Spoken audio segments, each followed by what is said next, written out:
ఇక పాడి కౌశిక్ రెడ్డి అక్రమ వసూలు చేస్తున్నారని మండిపడ్డారు. ఆయనపై గ్రానైట్ వ్యాపారి భార్య ఫిర్యాదు చేశారని అన్నారు. ఇప్పుడు దీనిపై ఎందుకు స్పందించడం లేదని అడిగారు. వ్యాపారులను బెదిరిస్తూ గూండా రాజకీయాలకు తెరలేపుతున్నారని మండిపడ్డారు వడతల ప్రవణ్. మరి ఇట్లాంటివి ఇంకెన్ని చూడాలి? ఇది ఒక్కటే కాదు.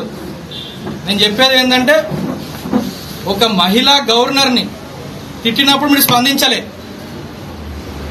ఒక జర్నలిస్ట్ అని కొట్టినప్పుడు మీరు స్పందించలే, మీరు ఒక కులాన్ని, ఒక ముదిరాజు కులాన్ని వారిని దూషించినప్పుడు మీరు స్పందించలే, సొంత విప్పు ఉన్నప్పుడు ఒక దళిత సామాజిక వర్గానికి చెందిన డ్రైవర్ని అతను దూషించినప్పుడు మీరు స్పందించలే, ఒక సహచర ఎమ్మెల్యే మీటింగ్ల మొన్న కరీంనగర్లో చేసుకున్నప్పుడు మీరు స్పందించలే.